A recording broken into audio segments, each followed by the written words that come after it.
Good morning, ladies and gentlemen. What's happening? It's Anthony from the Daily Truth, the truth in 5 minutes or less. I am going to do something I almost forgot to do. There we go. Do not disturb.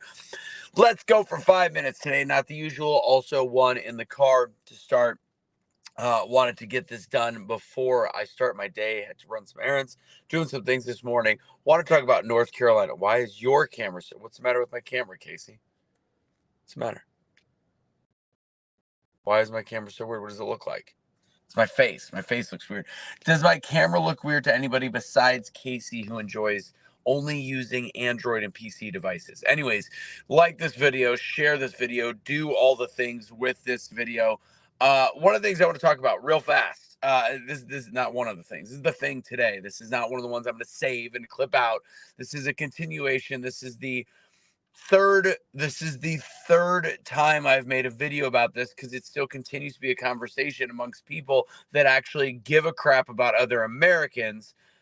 With that said, you've got a whole bunch of people that have moved on in the media cycle, that have stopped caring about what has happened in parts of North Carolina, Tennessee, Florida from Helene. Again, the second hurricane, Milton, did not end up having the widespread damage or the mass amount of damage or death that Helene did. Helene is a humanitarian crisis, period. Still is.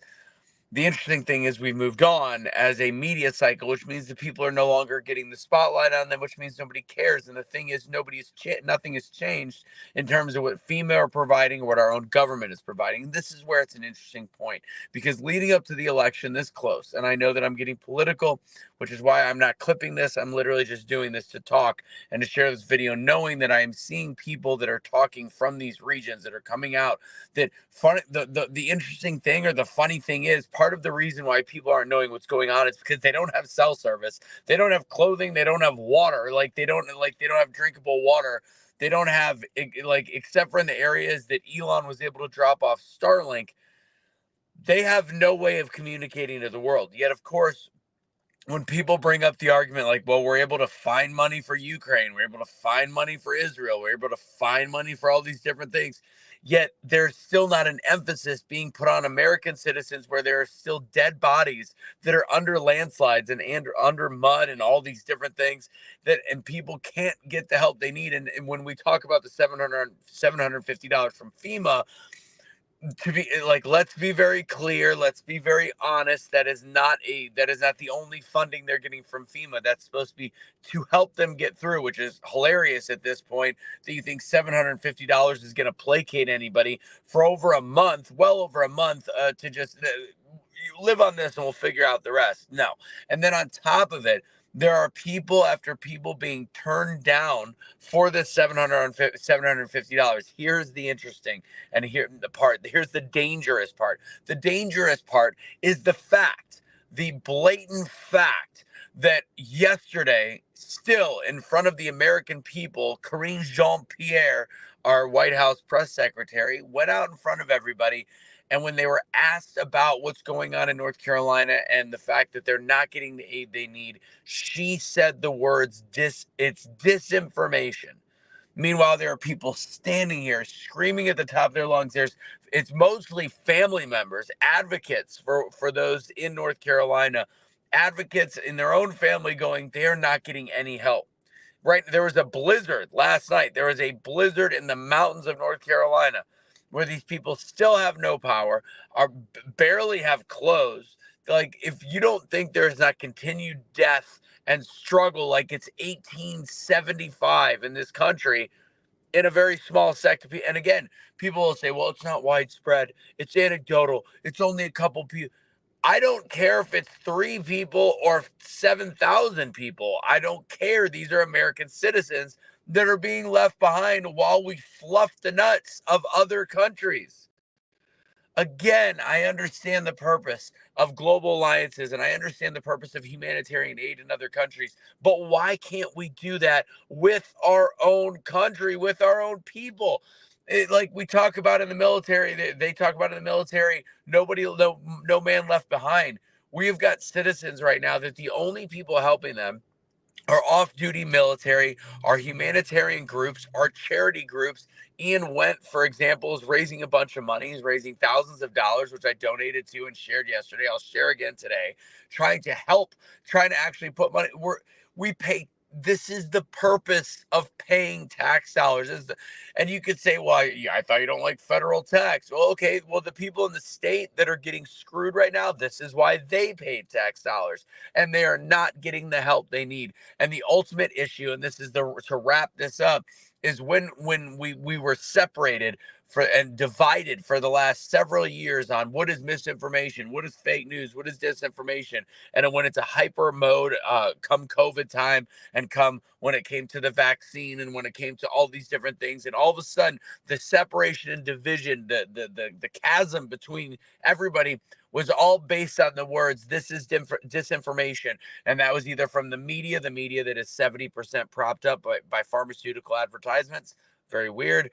And then you had the government, that the biggest lobby in the government is also pharmaceutical. But they use the words, yeah, the people saying that ivermectin or hydroxychloroquine, it's disinformation. And now, when we have clearly and blatantly American citizens that are not able to get the help that they need and are dying, and are being forced to live in squalor, when you've got KGJP that goes in front of the American people on behalf of the failing administration right now. And again, this isn't about voting in November, although I think it matters, because you should be looking at what happens.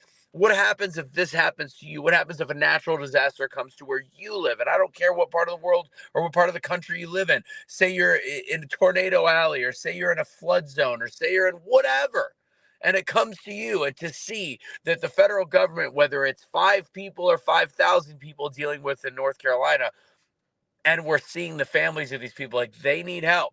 And you have the White House administration coming out and saying,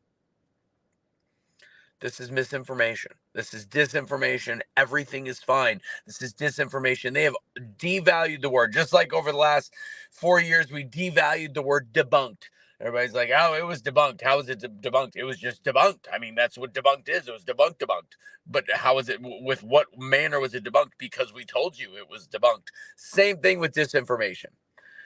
They can use they immediately know the trigger word, especially it's like activated, like the movie Zoolander. It's activated. Like, if we say disinformation, the people on the left and the people in the center that believe mainstream media will immediately go, oh, it's not really happening, because we've been brainwashed to going, if you believe disinformation, like any anti-governmental or Fauci COVID therapy, I'm sorry, narrative, if you believe any of that, disinformation, and you're a bad person. So now, when they're able to use those trigger words, and we're talking about citizens dying in the taxpayers dying, taxpayers struggling, living in that, this isn't like, oh, their phones aren't working, they can't go on Instagram. No, it's like, we don't have running water. We have to boil water on top of a fire. We're living in complete disgusting mud and soot, don't have a home, maybe don't have a roof, don't have a place to go, living in tents with different family members, or trying to travel out of the state, that kind of struggle. And we're being told, oh, disinformation. That's disinformation. It's not. And this is where we should start to pause. Again, I look for things where people can come back together and agree to disagree, and realize we all have different beliefs. But when you have something so blatant as this, where the government and where the media has completely stopped covering anything happening out there, including Fox News, including a lot of right-wing networks, because it's no longer interesting, it's no longer sexy, so they've moved on. Meanwhile, there's still people dying. And really, there's only some independent media and independent influencers that are now, let's see, are now listening and looking at a rant, a sermon, and a plea all in one. Def J, is that okay? I don't know if is that. Are you not okay with that? I mean, this is my choice on the Daily Truth today, is to share the fact that I know of people that are still going through having issues, and family members begging for their family to get help. I think that I'm allowed to do that. The Daily Truth is that disinformation. The Daily Truth is that the word disinformation by the government has been so misused, and it's used as a trigger word to mislead people. It's ironic that the word disinformation is used to trigger a misleading philosophy. Know that. Understand that. And the sooner we get there, the sooner that we can be a normal human being to each other, that you still love each other and realize government doesn't have our best interest in mind. And I don't care if we're talking about Biden, Kamala, or Trump. They don't have our best interest in mind, period. We are below that. We are below the tax threshold for that to matter. Again, it doesn't matter the politician. We can all support who we want as a president. This is the fact that disinformation is a trigger word used by the government, used by the media to make sure that we are actually being misled like sheep. Period. Period. All right, guys. God bless. Have a great rest of your day. If you want to join my speaking class, my free, I'm sure that Deaf Javis, if he's talking trash, he'll be upset. I can't tell what he's saying. Maybe he's supporting. I don't know. It's Wednesday night. It is free. 6 p.m. Central Time. Just go to doubledownspeaking.com. Again, that's doubledownspeaking.com. It's a free fun workshop. It's like Toastmasters on steroids. God bless, guys. Have a great rest of your day. Don't surrender your pets. Don't be a garbage human being. And yes, continue to try to voice what is happening in North Carolina, parts of Tennessee, coast of Florida that are not getting the help from the government they need, specifically North Carolina, West North Carolina the most. God bless. And as Casey says, that